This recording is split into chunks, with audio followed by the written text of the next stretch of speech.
¿Qué tal? Buenos días. Vamos a hablar esta mañana acerca de la tregua entre pandillas y esos nuevos videos que han ido apareciendo. De eso hablamos hoy en República.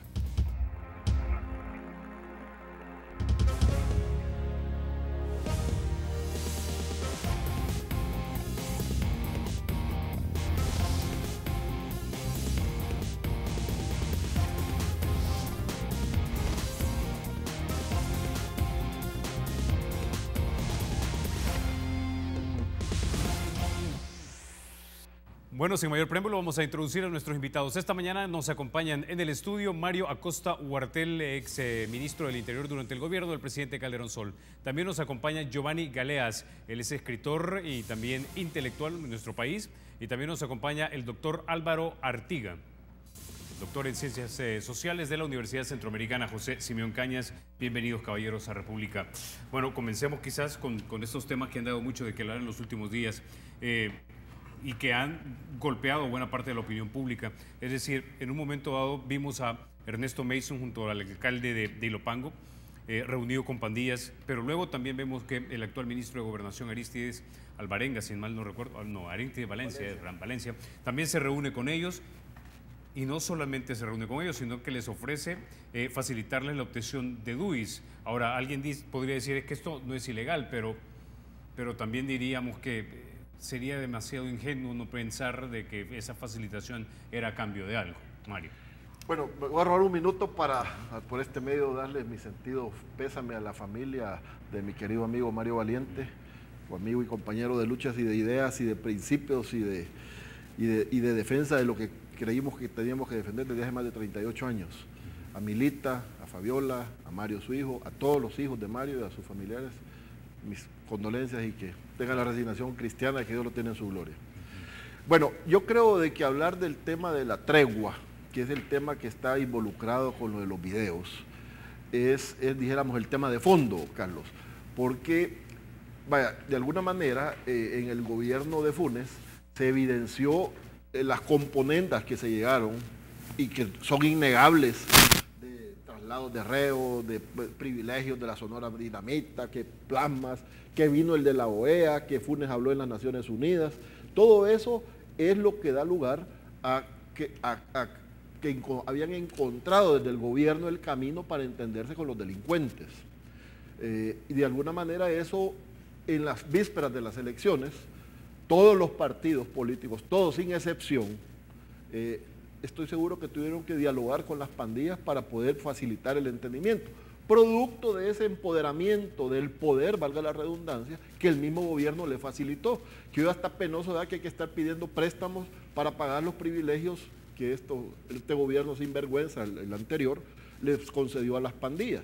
O sea, porque vemos de que les daban beneficios de tipo social desde las alcaldías con las que firmaron pactos el gobierno para, a través del FIDL, hacerle llegar beneficios a las pandillas. Entonces es innegable que de todos los bandos hubo reuniones, así como es innegable que, como estaban sentados con delincuentes, sin ninguna duda estaban grabando las reuniones. Allá los que han sido dundos de creer de que no los estaban grabando, ¿verdad? Y no creo que han sido tan ingenuos los que se reunieron con los pandilleros y sus líderes como para pensar de que eso no estaba sucediendo. Por eso es el mayor o menor compromiso que se escucha cuando de alguna manera vemos lo que ahí se dice en cada audio. Y yo no sé si ya se sacaron todos los audios, porque esta como que es una mecha larga la que va a ir detonando en el proceso, porque yo he escuchado a varios de los que están relacionados con el tema de la tregua y las pandillas, de que dan por hecho que existen más videos y más audios. Entonces yo creo que en vez de seguir esa novela de quién tiene más audios, quién tiene más videos, pues yo creo que aquí lo que debería hacer es condenar ya a las cabezas que llegaron a ese acuerdo con las pandillas, porque esas son ramificaciones de los diálogos posteriores. Y yo creo que lo que tiene el compromiso el actual gobierno y toda la institucionalidad es erradicar ese tema de las pandillas para suspender y suprimir y erradicar la extorsión que las pandillas hacen en cada campaña política a todos los candidatos de todos los partidos políticos, repito. Ahora, Giovanni, antes de ir contigo, quisiera que escucháramos algo de lo que dijo el secretario de Comunicaciones, Eugenio Chicas, cuando se le estaba preguntando precisamente sobre estas conversaciones. Escuchemos.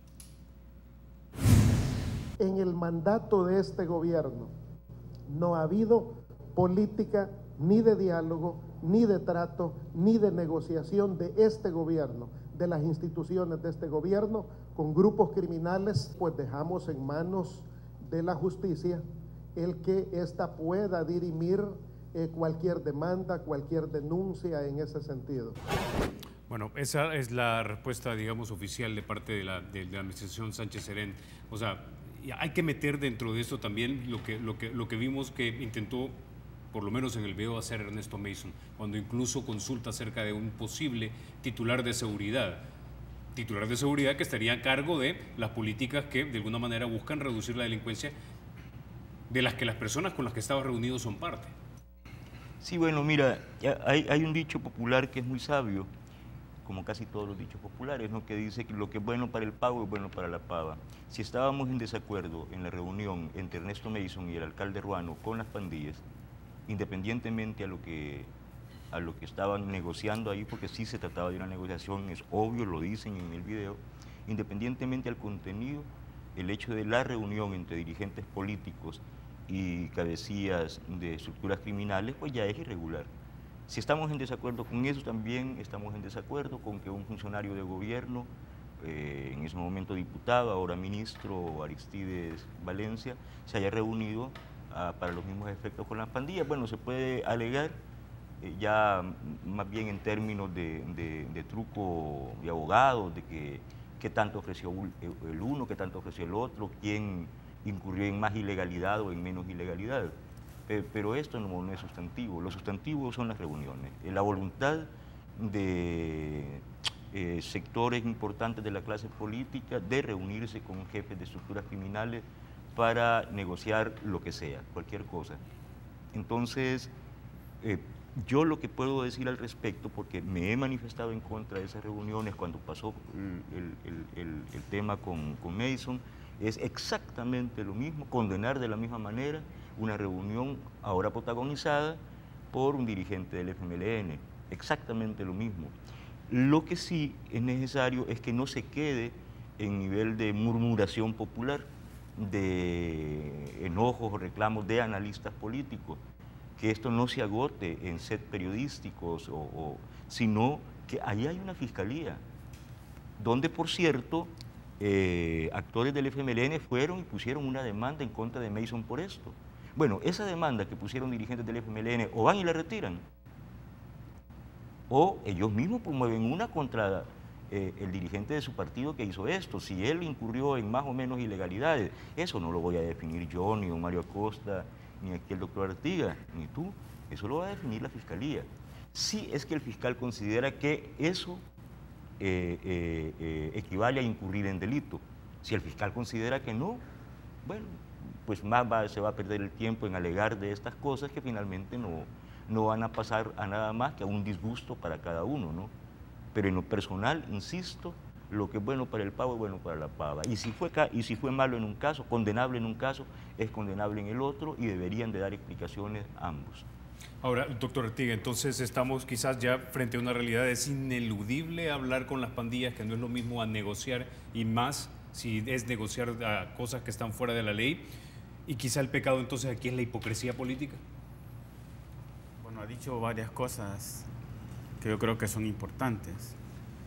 En primer lugar, distinguir cuando hablamos de la tregua entre las pandillas como un problema, que se ha centrado mucho la atención en la tregua y los que participaron en la tregua, y no en el fenómeno de las pandillas. O sea, las pandillas existen independientemente de la tregua. Las pandillas expresan un problema que estaba antes de la tregua y sigue estando después de la tregua. Y entonces yo creo que en eso es lo que hay que enfocarse. Y ahí entonces ahí aparece el problema de que desde el punto de vista, por ejemplo, de la formulación de políticas, los responsables deberían saber el punto de vista de las pandillas, de aquellos a los que podría ir dirigida algún tipo de medida, porque pueden ser los primeros en vetarla. Es decir, quienes forman las pandillas no son simples objetos, ¿verdad? Y no solo estoy hablando de quienes están, digamos, en los centros penitenciarios, sino de todos los que tienen que ver con ese fenómeno, ¿verdad? Los que delinquen, los que no delinquen, los familiares, los que a raíz del fenómeno de pandillas han establecido negocios informales. Digamos, ahí hay todo un mundo que hay que entender por qué existe, para tratar de eliminar la causa, que hasta ahora, digamos, no se está haciendo nada al respecto, centrándose, y ahí sí yo le doy la razón, ¿verdad? Yo creo que hay mucha hipocresía en el tratamiento de la tregua. Creo que aquí, y los videos y los audios, eso es lo que van mostrando, que uno tras otro va apareciendo vinculado después de haber dicho que no tenía nada que hacer. Entonces uno ya no tiene por qué estar creyéndoles a cualquier funcionario, digamos, que dice no hemos tenido nada que hacer, porque a lo mejor hay un video más adelante que va a decir lo contrario.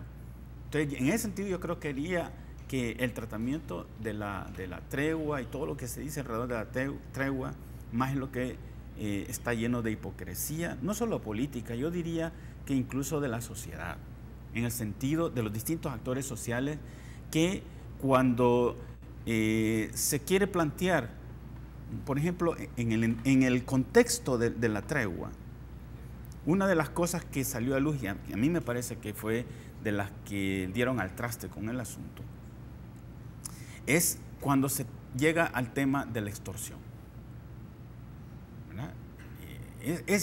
¿Cómo hacer que estos no extorsionen? No se les puede pedir simplemente, miren, dejen de extorsionar, por algo extorsionan.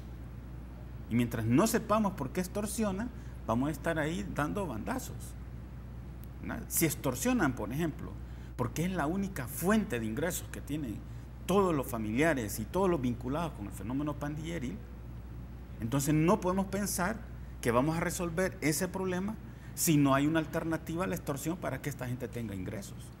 Como el empleo, por ejemplo. Como el empleo, pero cuando ya se quiere poner, digamos, el empleo, empiezan las trabas, ¿verdad? ¿Y cómo le vamos a dar empleo a todos estos? ¿Cómo le vamos a dar empleo que no confiamos, ¿verdad? Ahí donde digo yo que empiezan a aparecer los obstáculos estructurales para resolver esto, porque yo creo que el fenómeno de las pandillas pero es un país fenómeno donde estructural. falta trabajo, doctor, ¿no le parece a usted que es un contrasentido, donde falta trabajo en general, premiar con trabajo al que delinque? Mira, deja de delinquir, te voy a dar un trabajo para que ya no andes extorsionando. Y es castigar, pero castigar al bueno. Pero es que no todos delinquen. ¿Perdón? No todos delinquen. Los pandilleros. No todos Bueno, todo su grupo familiar ya se convirtieron en cómplices de los delincuentes que andan extorsionando. Pero entonces vamos Entonces vaya como el que recibe una remesa a los Estados Unidos de sus familiares. O sea, su grupo familiar se acomoda a vivir de la remesa.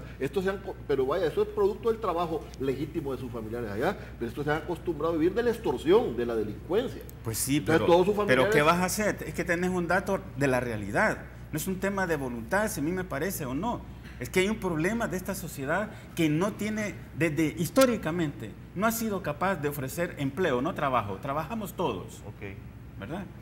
El empleo es otra cosa. Sí, la prioridad es darle empleo al honrado. Pero yo creo que las medidas que se están tomando del shock y darle de baja a los cabecillas de los delincuentes, digo, darle de baja es dándoles, ¿verdad? Y generando las fuentes de empleo, que eso es lo aplaudible del gobierno de los últimos días de esa reunión del presidente de la República con la cúpula nueva de ANEP, creo yo de que eso puede generar ese ambiente para absorber a todos esos y que no tengan el pretexto que su única oportunidad de vivir es extorsionar. Es que por más histórico que sea el tema, el problema de la falta crónica de empleo en el país o de algunas injusticias concomitantes al sistema político salvadoreño, digamos, que no hemos podido resolver, independientemente de eso. El problema se resuelve con que el delincuente pague su culpa y sea perseguido y se le aplique la fuerza coercitiva del Estado.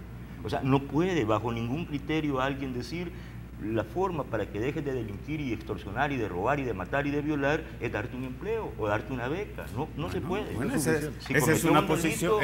Si cometió un delito hay que meterlo preso. Pero tienes que demostrarlo primero, que ha cometido un delito. Claro, bueno, entonces que funcione en la fiscalía. Bueno, y mira las redades que hacen. 100 capturan. Queda uno guardado. Entonces, ¿dónde está el problema? Yo creo que eso es tema del pasado. Yo creo que ahora está funcionando de manera distinta. Bueno. Ahora, vuelvo entonces a hacer la pregunta. Es decir, si este problema que tenemos ahora, que nos ha estallado en la cara, es un híbrido, porque ahora tenemos grupos criminales que casi se están profesionalizando, pero cuyo origen es la falta de oportunidades en parte, ¿verdad? ¿Es lícito entonces que conversemos? Y si conversamos, que no es lo mismo que negociar, y mucho menos cosas fuera de la ley, lo que debemos abandonar es entonces esa hipocresía política o social, como decía el doctor. Perdón, es que mira, aquí hay un malentendido. Aquí hay una cosa muy perversa detrás del tema de tregua y pandillas, y es un número mágico que se le ocurrió a alguien decir: las pandillas son 60.000 miembros activos, y eso quiere decir que cada uno tiene 5 o 6 de entorno familiar o cómplice o lo que sea, y entonces estamos hablando de 600.000 votos. Ese es el tema, esa es la perversión, ¿verdad? Porque no hay nada más peligroso en este mundo, absolutamente nada más peligroso que un político en celo electoral, buscando votos. Porque sea 3 votos, 4 votos, hasta mal por cabeza, como decían, ¿verdad?, los quiere conseguir. Y ahora se les metió de que ese caudal potencial de votos de los pandilleros y su entorno y su familia pueden ser 300.000, 400.000 votos. Anduvo gente, me consta, porque lo hicieron con amigos, que yo conozco, con políticos amigos, anduvo gente cabildeando esa cantidad de votos para uno u otro partido. O para hacer un partido político. O para hacer un nuevo... Esto se dijo, incluso... Bueno, el general Munguía Payas, cuando era ministro, dijo, en algún momento pueden convertirse en partido político. Sería deseable, dijo. Algo así. Bueno, esa desfachatez de estar buscando esos votos ahí, sin ninguna ética, y metiendo al país en un problema muy grave, creo que está en el origen de este problema que tenemos. Ver esa cantidad de personas metidas en un problema delincuencial como una mina de votos. Y entonces, bueno, ¿qué pasa? Que 300.000 votos dan para ser segunda o tercera fuerza en el país, tercera al menos. Perfectamente dan para ser... ¿Y qué? ¿Vamos a tener de repente una representación de las maras en la Asamblea Legislativa o en las instituciones del Estado? Estamos hablando de algo muy complicado. En definitiva, yo creo que se están instalando varios mitos que poco a poco habría que ir desmontando. Uno es ese, de que el fenómeno es político, el de las pandillas. No es un político. No es un fenómeno político, es un fenómeno delincuencial y tiene que ser tratado de crimen organizado, con el Código Penal Procesal. No puede ser tratado desde la teoría política, es mentira. No se trata de una guerra social, se trata de una guerra de la delincuencia en contra del Estado y de la sociedad. Esto es verdad. Una mentira más, que como es guerra social es imbatible, inganable. No se puede definir militarmente, sino solo por la vía de la negociación política. Falso. Son estructuras criminales, allí no hay motivación política. Estas son estructuras criminales que hay que combatir con la policía y con el ejército en una primera fase. Claro. Esto es así. La otra mentira que quieren establecer es: las autoridades, policías y soldados violan los derechos humanos masivamente cuando pelean contra los delincuentes. Ahora resulta que las víctimas son los delincuentes y que las autoridades son los violadores de derechos humanos. Esto es falso absolutamente y es demostrable, La última mentira que por lo menos a mí me inquieta mucho es querer instalar en el imaginario de la población no solo de que esta guerra es inganable, sino además de que las pandillas pueden a voluntad, si se les acosa, mutar a formas superiores de lucha o de organización, léase guerrillas. Esto es técnicamente imposible. Las pandillas no van a ser guerrillas. No se trata de fenómenos equivalentes, solo riman las palabras, pero solo eso. No, las pandillas no pueden mutar a guerrillas. Para que existieran las guerrillas existió un campo socialista. Existió la ayuda de Nicaragua, de la URSS, de Cuba, de Vietnam, de todo el campo socialista. Los fundadores de la guerrilla son estudiantes clase A de la universidad, probablemente conocidos suyos, todos. Los fundadores de la guerrilla son estudiantes clase A, los mejores estudiantes de sociología, economía, psicología de la universidad. El ambiente es académico. ¿Y cuál era su principal cultivo, caldo de cultivo? La teología de la liberación, las comunidades eclesiales de base. Es que los sacerdotes no es que simpatizaban con la guerrilla, es que se metían a ser guerrilleros. Allí en los frentes había guerrilleros, soldados, sacerdotes, ¿verdad? Y políticos importantes del país. No es el caso de las pandillas. Mario, entonces, volviendo al punto, hemos hablado cosas muy interesantes acá, y recuerdo también algo que dijo Giovanni en un par de programas anteriores, que no podíamos correr el riesgo de victimizar al delincuente, diciendo que básicamente porque la génesis de parte de este problema había sido social, que entonces eran básicamente unos niños que eran unas víctimas. Pero la pregunta es, una vez más, si estamos ante un problema híbrido, a pesar de que tenés que aplicarle la ley, como en toda república, ¿es lícito que todavía te sentés y converses sin que negocies cosas que están fuera de la ley? ¿O los combatís de frente y no te reunís para nada? Mira, yo creo de que si un Estado está cruzado de brazos y no está combatiendo para nada, no tenés opciones más que quizás llegar a entendimientos o a diálogos.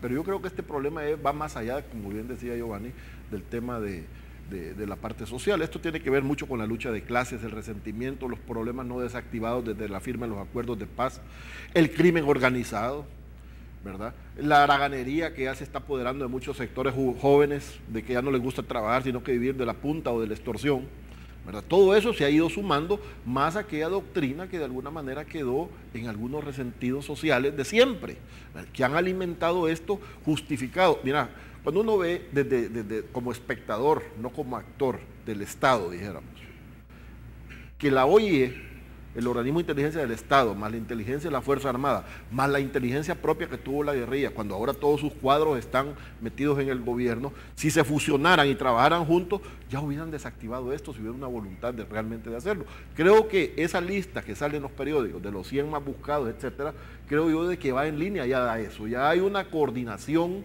y hay una decisión de combatir a las pandillas. Y una manera de medir, porque dentro de 15 días yo quiero saber cuántos van. Claro, cuántos de esos ya causaron baja, ¿verdad? Ya sea que están guardados o están con las patas para adelante en el cementerio.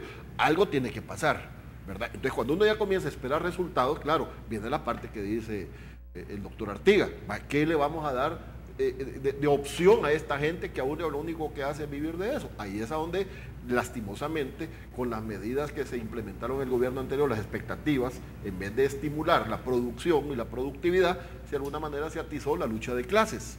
Entonces, esto generó desempleo. Por eso aplaudo ese gesto, no digo el gobierno actual, ese gesto del presidente de reunirse con la ANEP. Vamos a ver y esperaría que dé resultados, porque el único creador de empleos no es la Asamblea Legislativa a través de asesores, ni es el gobierno a través de programitas pipiripau, que lo único que hacen es dar de comer, endeudarse y no generar empleo para hacer sostenibles esos programas. Entonces, conforme vayamos todos con una visión de país, entrándole por la prevención a través de la generación de empleo y opciones de trabajo y combatiendo, descabezando el monstruo, pues yo creo que la cosa va a comenzar a cambiar. No es de inmediato plazo, porque es lógico pensar, vaya, ahorita los delincuentes de las ciudades los están acorralando y los están sacando carrereados para las partes rurales. Allá va a comenzar otro tipo de problema similar, aunque no igual a lo que es una guerrilla. ¿Por qué? Porque andan escondiéndose, andan reclutando a gente de los lugares, a campesinos, para que les enseñen cuáles son los caminos y las veredas para salir huyendo a la hora que la autoridad llega. Todo eso ya está pasando.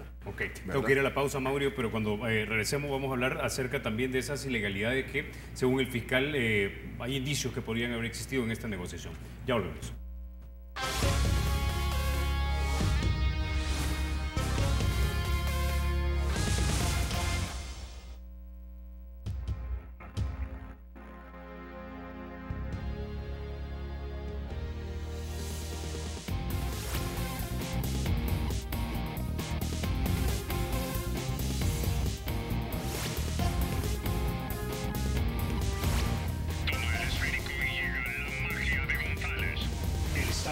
Será siempre libre e independiente y no será jamás el patrimonio de ninguna familia ni persona.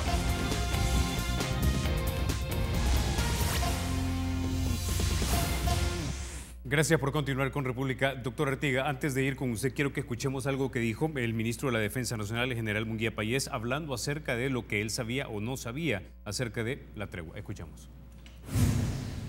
Ninguna orden de carácter ilegal.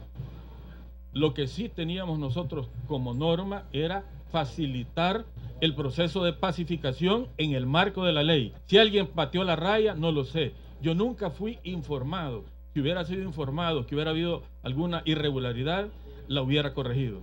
Las irregularidades que sucedieron en el periodo que se dio la tregua, lo están relacionando con la misma, y no es así. Bueno, y quizás nombrar unas cuantas, por ejemplo, la presencia de algunas orquestas dentro de las penitenciarías, o por ejemplo el manejo de las tiendas también de las penitenciarías por familiares de los pandilleros. Súmele también la entrada de desnudistas y personas que no tenían que estar adentro. Es decir, son varias cosas. Pero el punto es, aquí también hay un ángulo de rendición de cuentas. Es decir, el general Munguía Payés lleva 6 años ahora ya como ministro de Defensa, si mal no recuerdo. Ha pasado esto que es tan cuestionable, pero no escuchamos realmente si están rindiendo cuentas o no, simplemente están negando básicamente los señalamientos. Bueno, si usted me pregunta sobre rendición de cuentas, yo siempre he dicho que eso es lo que no hay en el país y que por eso, por la ausencia o debilidad de los mecanismos de rendición de cuentas, es que para mí el régimen salvadoreño es un régimen híbrido, que tiene procedimientos democráticos para acceso al poder, pero procedimientos autoritarios, ejercicio autoritario del poder.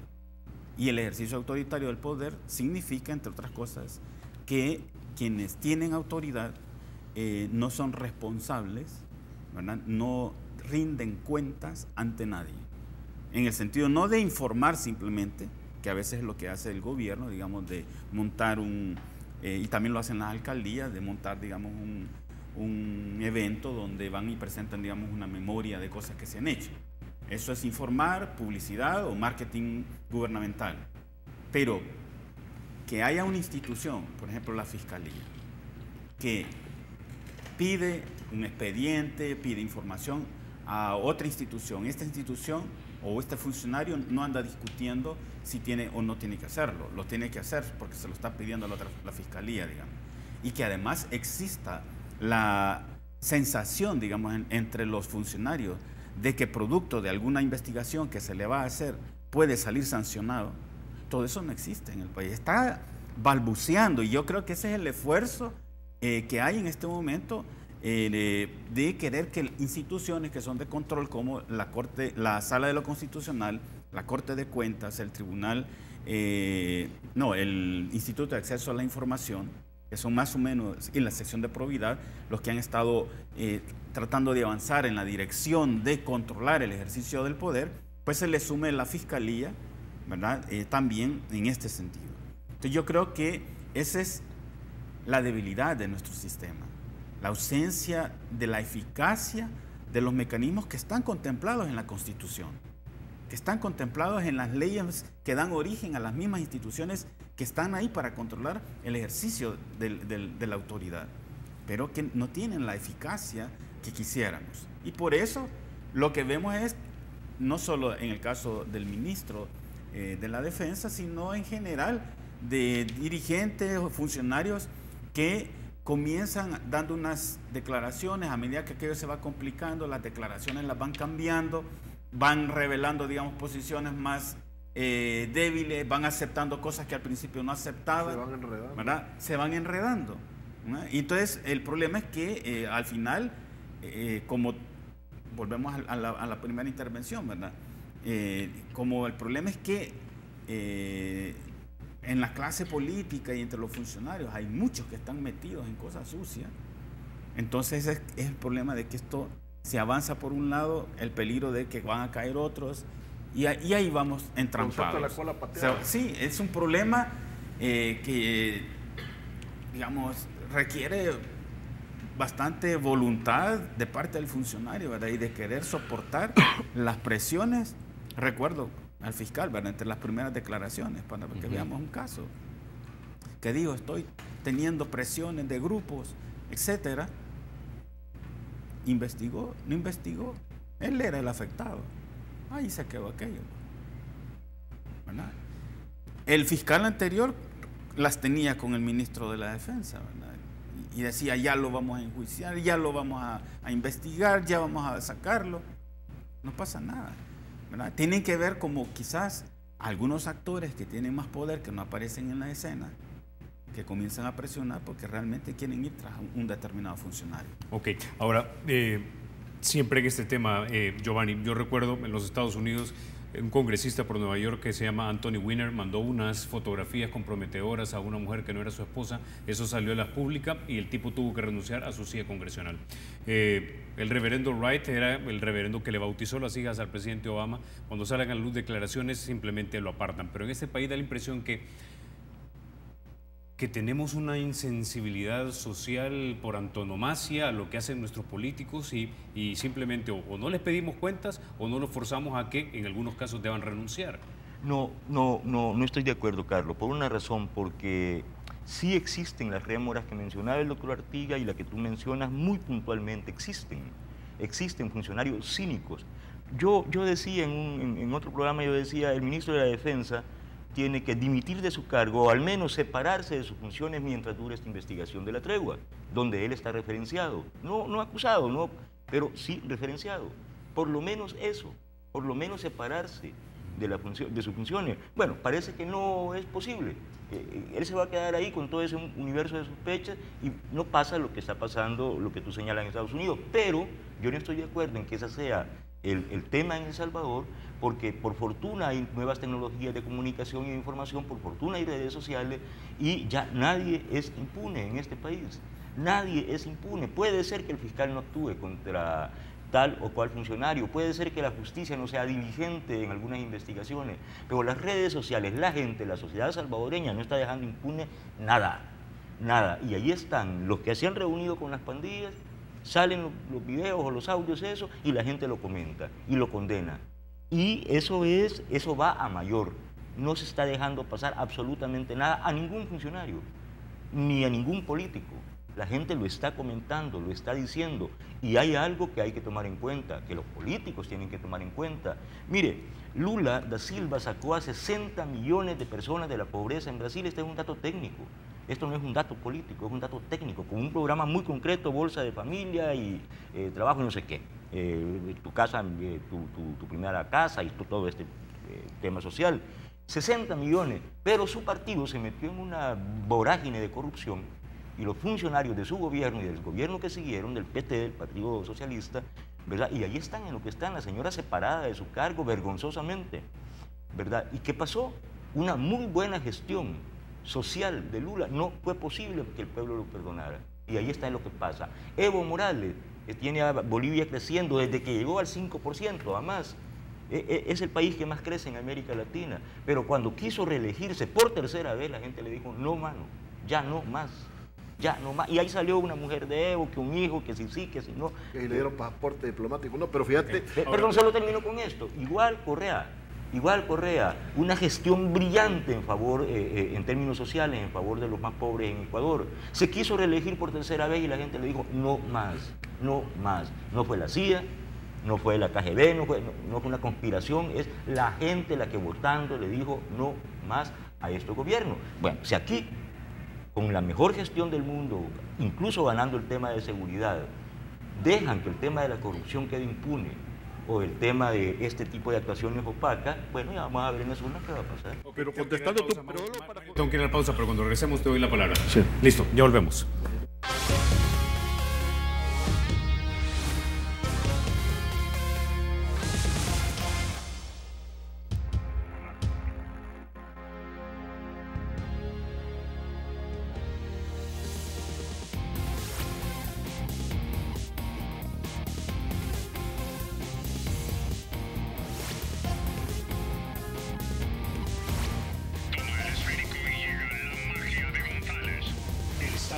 Será siempre libre e independiente y no será jamás el patrimonio de ninguna familia ni persona.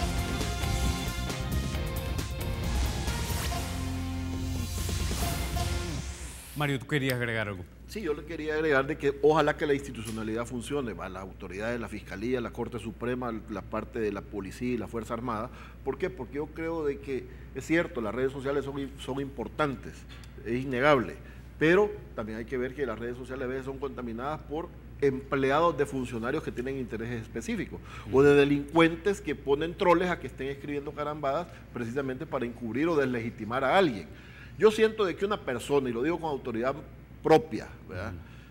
Cuando una persona está siendo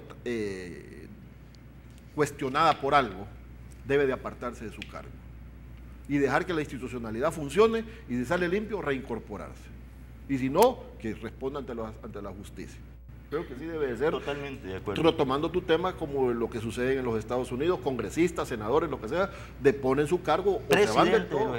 Presidente, el caso de Nixon, ¿verdad? O sea, no, esos ejemplos yo creo que ojalá nos motiven a nosotros a ser iguales. Yo creo que eso debería de suceder aquí en el país. Con respecto al ejemplo que mencionaba de lo que Lula sacó de 60 millones, mira, a nosotros nos han venido cosas buenas, malas, irregulares y estupideces desde Brasil, desde que suspender las cachiporristas hasta legitimar el varón y la varona y un montón de cosas que nos han venido. Es cierto, fue quizás algo bueno que hizo, a costa de qué. Eso sacó 60 millones, a costa de dejar quebrado el país más grande y rico de América Latina, más grande que los Estados Unidos, inclusive en recursos y en extensión territorial, es el país ya está compitiendo con Venezuela, con los índices económicos que lo ha dejado la gestión de Lula y de esta otra señora. Que no vengan a decir que no es por corrupción, porque todo lo de Petrobras es corrupción, y eso salpica inclusive a El Salvador. O sea, ojalá que este nuevo gobierno, en el que hoy se cometió algún error precipitado de querer retirar la embajadora y ahora han querido corregir la plana diciendo que las han llamado no a consulta, sino que a que venga a dar un informe, que es casi lo mismo, pero le han querido cambiar la palabra. Pero sí me parece de que ojalá que esto llegue. Yo creo de que por lo menos el presidente de la República, no sé si sea por su expectativa de vida o por lo que es una persona, no es corrupto, pero hay algunos de sus funcionarios que tienen que rendir cuentas.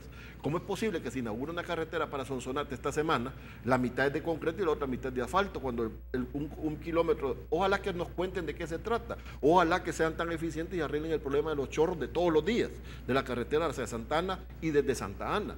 Entonces, esas son las cosas que uno debe de medir como ciudadano, porque también esas son las cosas que contaminan el espectro político y legitiman que, como decía Niceto, cuando uno llega ya a sus destinos, ya llega con la sangre a punto de moronga, ya enojado porque te echaste 3 horas para bajar de los chorros o para subir hacia Santa Tecla. Son cosas que yo creo que la eficiencia, pero eso debe de aceptar opiniones, señalamientos, y me parece, por eso vuelvo y repito, porque sé que el tiempo está por terminar del programa, que hay que reconocer ese esfuerzo que ha hecho ANEP de invitar al presidente de acudir a su llamado, y ojalá que puedan llegar a entendimientos, porque no es con demagogias como decir que vamos a aumentar el salario mínimo, como han andado recurriendo para conseguir votos, porque eso es para conseguir votos, cuando no hay posibilidades en el campo rural de aumentar el salario mínimo. Le vamos a aumentar el salario mínimo a 20 y vamos a dar a 80 sin empleo, porque no va a alcanzar para contratar los 100. Eso es lo que se está propiciando con ese tipo de medidas populistas ganavotos. Yo creo que el país necesita una reingeniería absoluta, o sea, desde sus valores y sus principios, pero para no perder el republicanismo que nos garantiza esa sociedad libre e independiente. Pero necesita el concurso de los mejores salvadoreños. Y los menos son los peores. Esos van a quedar por sí solos afuera.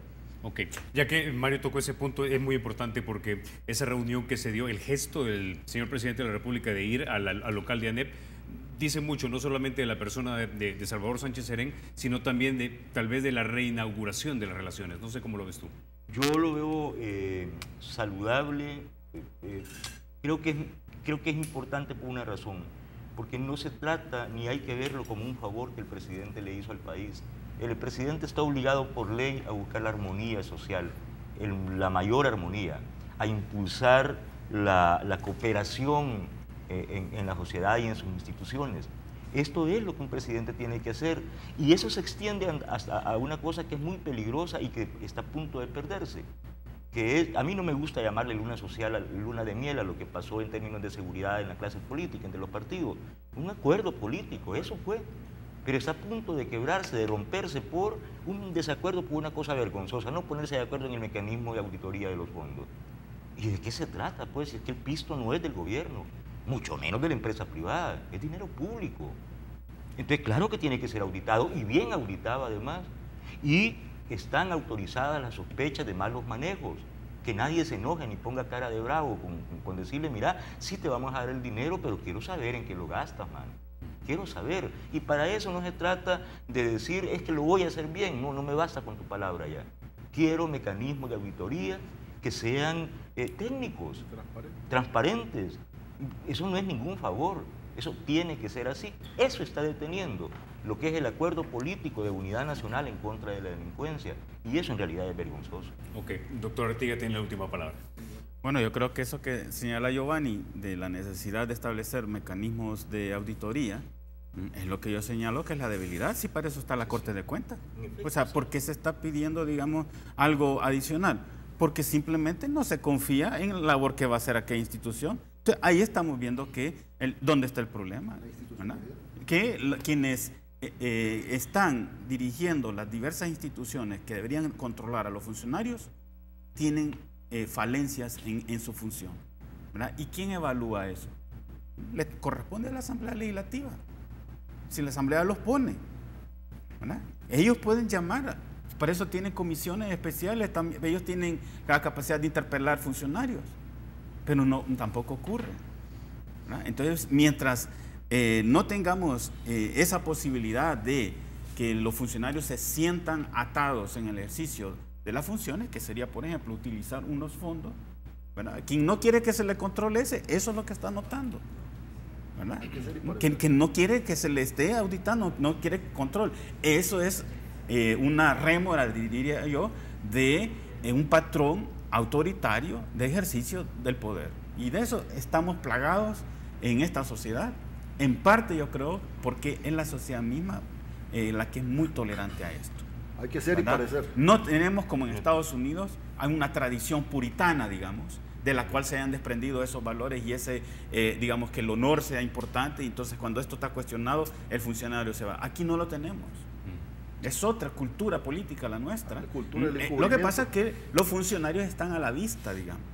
Pero mucho de lo que hacen los funcionarios es la forma como se comporta la sociedad en la vida cotidiana, en los distintos ámbitos, en la familia, en la escuela, en la empresa. O sea, por eso yo digo, aquí hay hipocresía general. Es la impunidad la que contamina al resto de la sociedad. Okay. Bueno, se nos acabó el tiempo, caballeros, pero no me resta más que agradecerles que hayan estado esta mañana aquí en República. Muchas gracias. Gracias, Carlos, por invitarme. Ustedes, amigos, se quedan con la emisión matutina de Teleprensa con Armando Godoy y Mayela Mena. Soy Carlos Toledo, gracias por vernos. Recuerden, la República es de todos y hay que cuidarla.